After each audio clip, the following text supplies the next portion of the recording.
Vasudevaya. Om Namo Bhagavate Vasudevaya.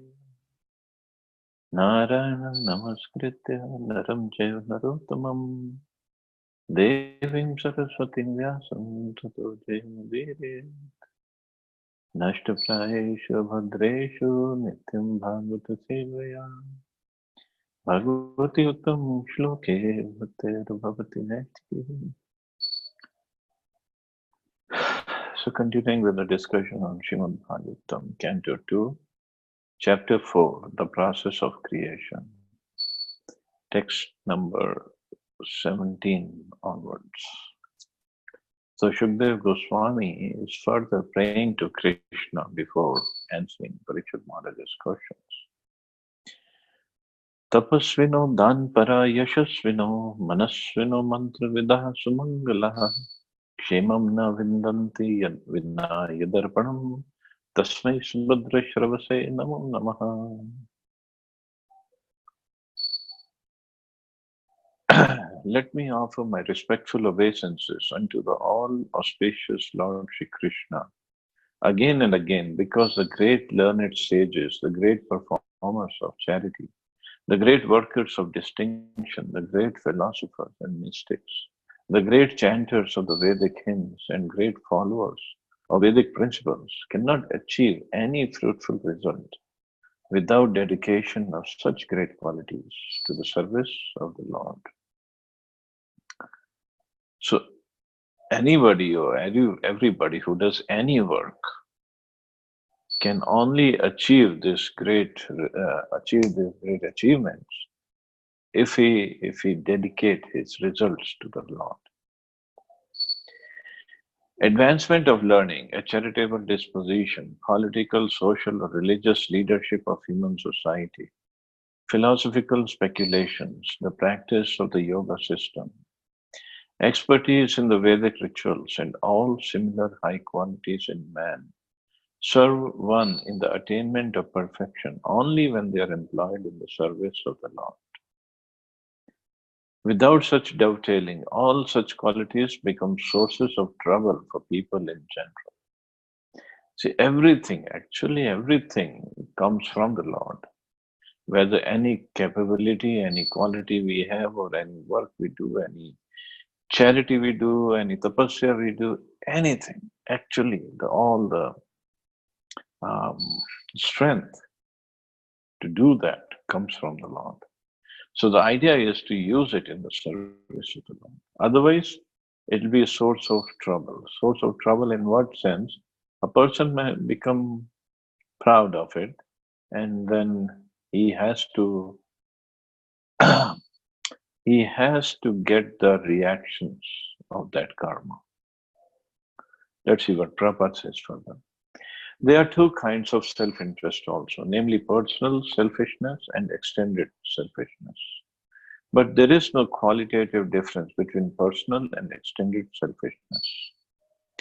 Theft for personal interest or for the family interest is of the same quality, namely criminal.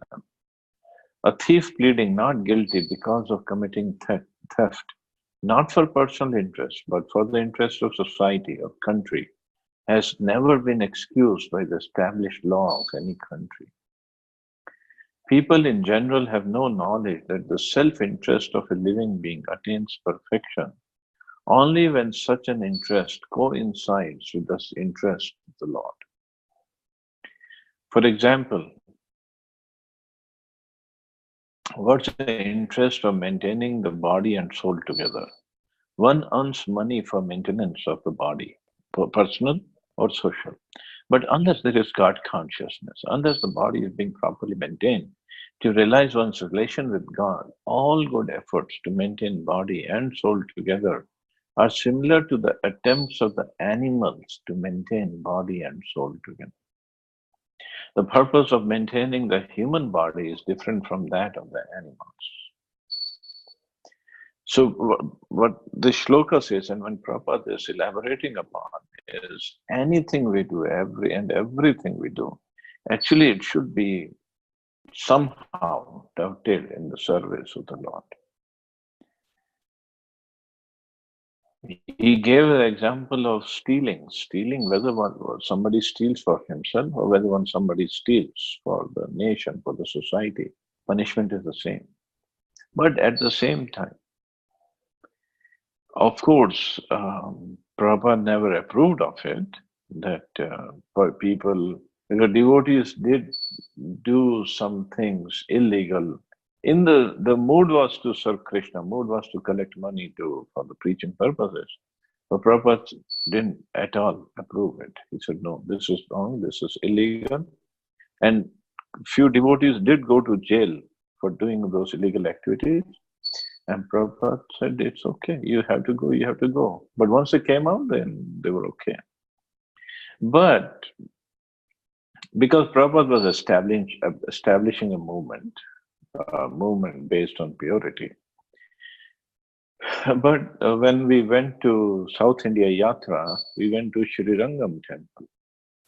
And it's a huge temple, and Ramanujacharya established that temple many years ago, maybe 600-700 years ago, something like that. And at that time, there were many alvars. Alvars are like, we have 6 Goswamis. So in Ramanuja Sampradaya, there are alvars. They're called alvars. So there was one alvar, I don't remember his name, and he basically came from a background which was not very legal. He was a dacoit before. So he was given the service of collecting funds for the temple. So being a dacoit before, he had some connections with those people. So what that alvar did, he engaged those associates in stealing and in getting money by all illegal means for the construction of the temple.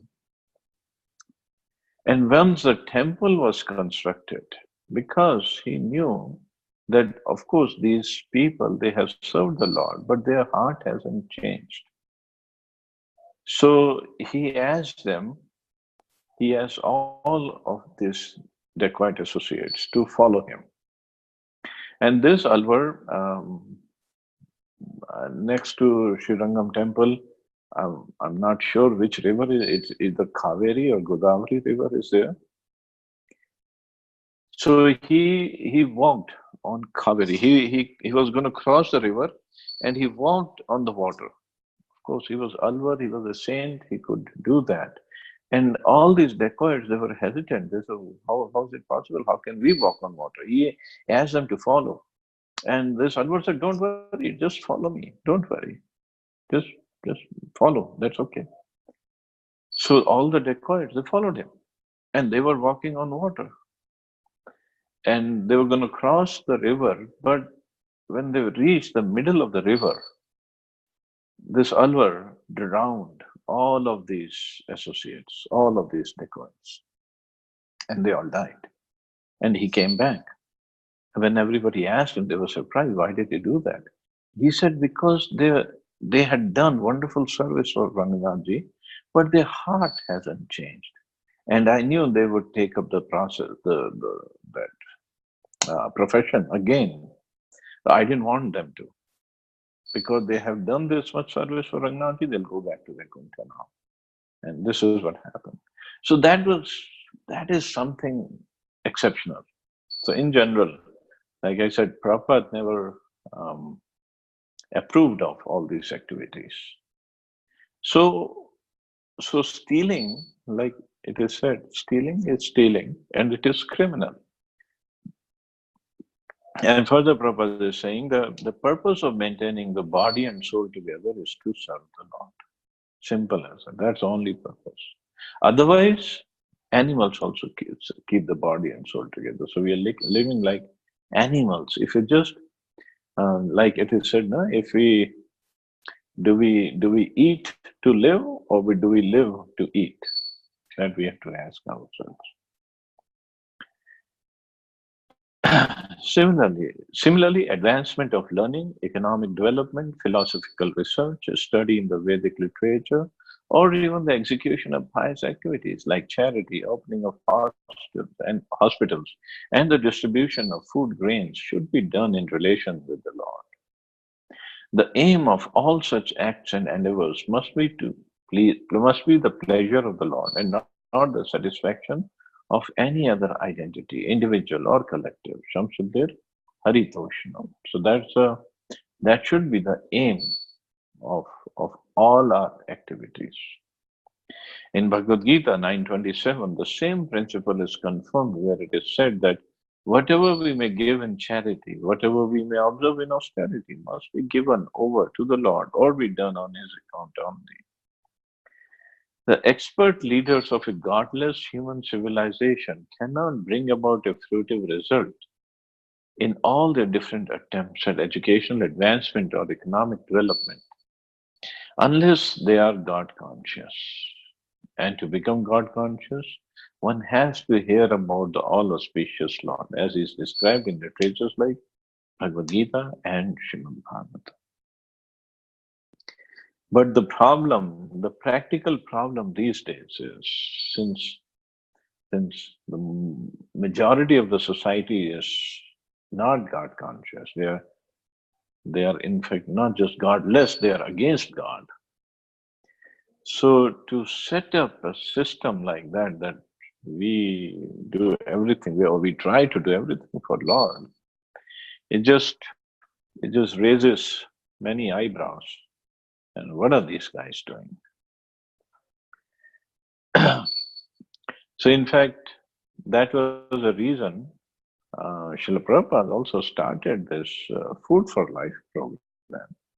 Of course, his idea was to feed prasadam to everybody, but it was to distribute food in a wholesale way, so people get connected, people get attracted.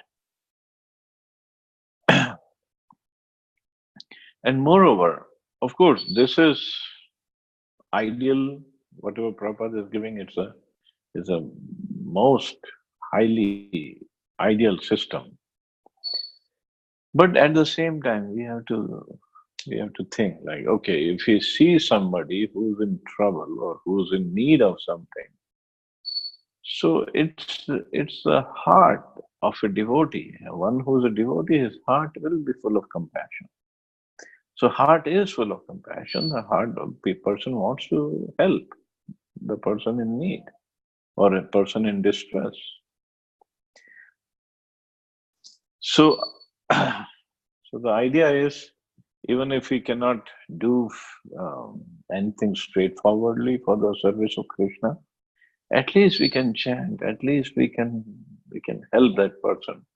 Maybe chant, or maybe at least become a well-wisher, or if not further, become a well-wisher of the society. Because any good we do, it will come back as good only.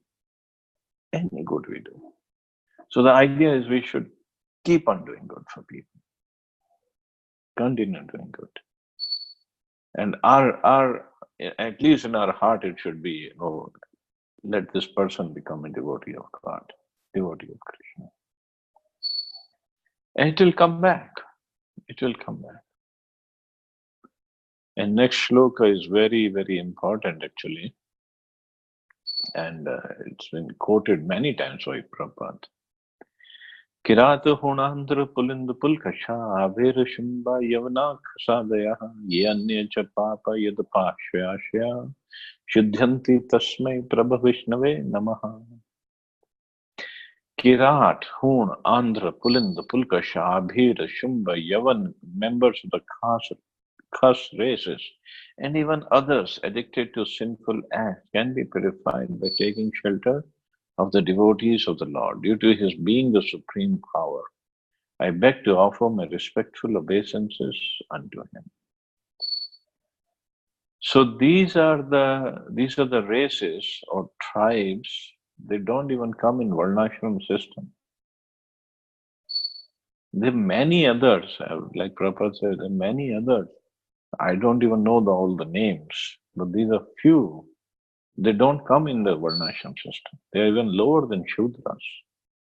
But having taken shelter of devotees of the Lord, they have also become purified. So Prabhupada gives some some details of all this.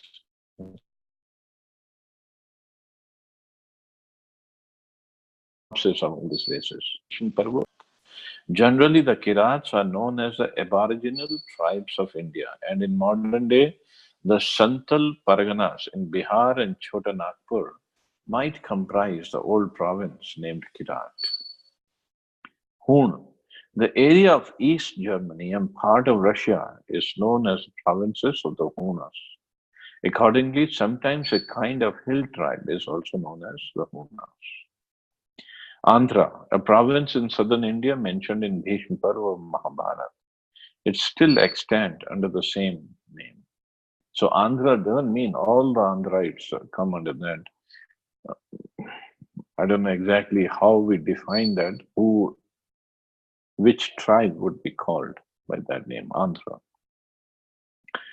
Pulinda.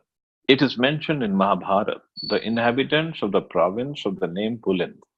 This country was conquered by Bhimsen and Sahadev.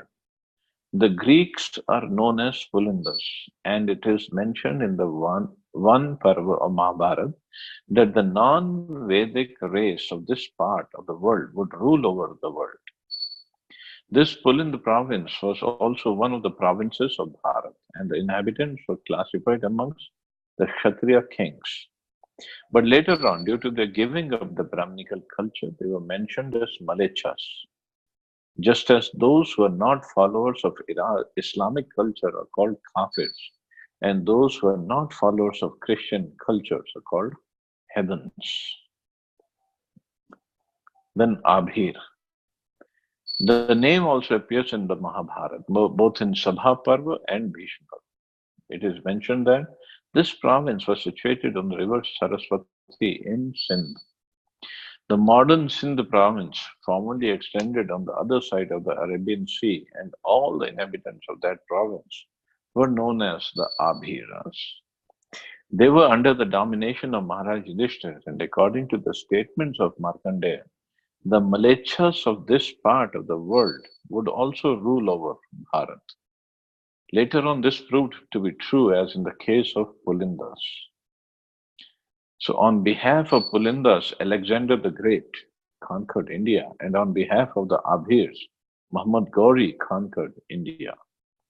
These Abhirs were also formerly Kshatriyas within the Brahminical culture, but they gave up the connection. The Kshatriyas, who were afraid of Parashuram and had hidden themselves in the Caucasian hilly regions, later on became known as the Abhirs, and the place they inhabited was known as Abhir Desh.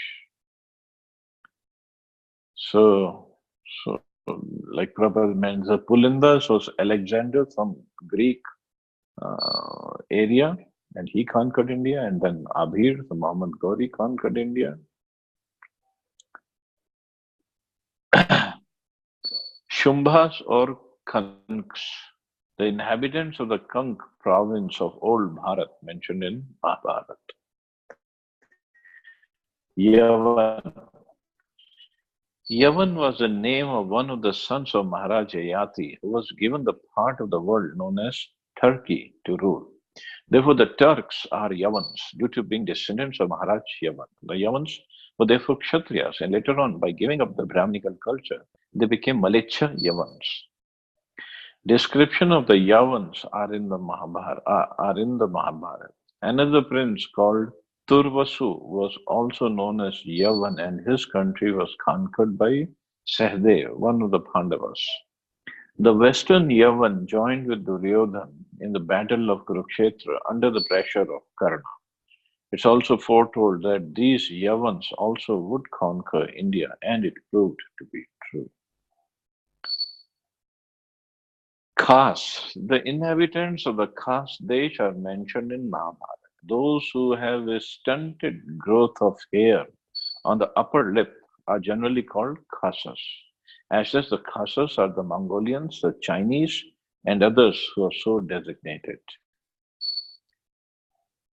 So the point that Sukadeva Goswami is making, all these races, even though they are non-Brahminical, non-Vedic, but they can also get purified by taking shelter of Krishna. The above mentioned historical names are different nations of the world. Even those who are constantly perfect human beings of the devotees of the Lord. Jesus Christ and Muhammad, two powerful devotees of the Lord, have done tremendous service on behalf of the Lord on the surface of the globe. And from the version of Srila Sukadeva Goswami, it appears that instead of running a godless civilization in the present context of the world situation, if the leadership of world affairs is entrusted to the devotees of the Lord, for such a worldwide organization under the name and style of the International Society for Krishna Consciousness has already been started, then by the grace of the Almighty Lord, there can be thorough change of heart in human beings all over the world because the devotees of the Lord are able authorities to effect such a change by purifying the dust-worn minds of the people in general. Haribo. Of course, Prabhupada has very high estimation of his followers, and I hope one of these days this sentence will come true. Of course, Prabhupada has written, so it will come true. So let's see when it comes true. The politicians of the world may remain in their respective positions because the pure devotees of the Lord are not interested in political leadership or diplomatic implications. The devotees are interested only in seeing that the people in general are not misguided by political propaganda and in seeing that the valuable life of a human being is not spoiled in following a type of civilization which is ultimately doomed. If the politicians, therefore, would be guided by the good counsel of the devotees, then certainly there would be a great change in the world situation by the purifying propaganda of devotees, as shown by Lord Chaitanya. As Sukadeva Goswami began his prayers by discussing the word Yat Kirtanam, so also Lord Chaitanya recommended that simply by glorifying the Lord's holy name, a tremendous change of heart can take place. So again, long purport. We'll go towards the last part.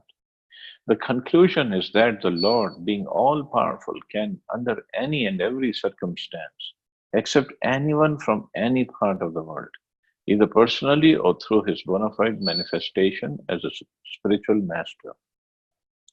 Lord Chaitanya accepted many devotees from communities other than the Varnashramites, and he himself declared to teach us that he does not belong to any caste or social order of life, but that he is the eternal servant of the Lord who maintains the damsels of Vrindavan. Gopi Bhartur Pad Kamlyor Das Das and Das.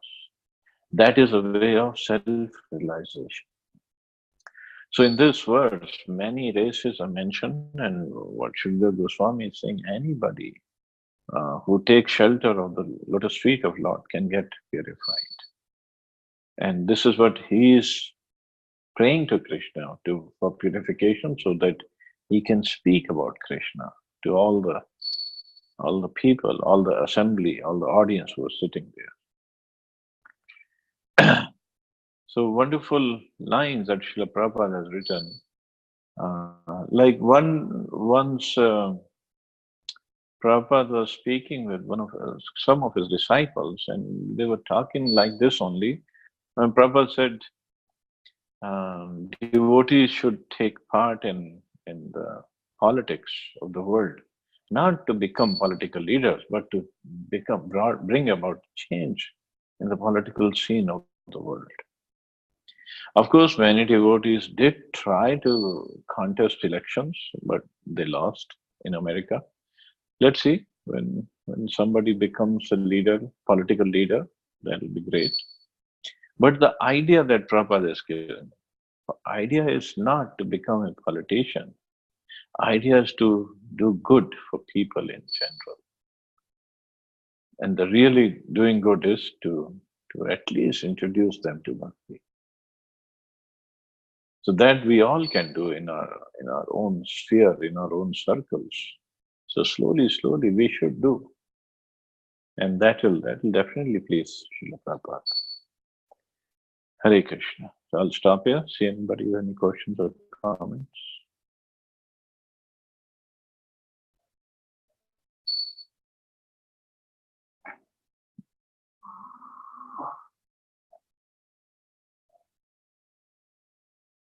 Hare Krishna Prabhuji, thank you very much for Hare such Krishna. wonderful.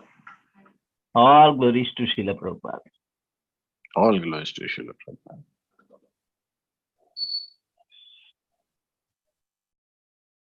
So I guess we can stop here. You all have a wonderful day. Hare Krishna. Jai Srila Prabhupada.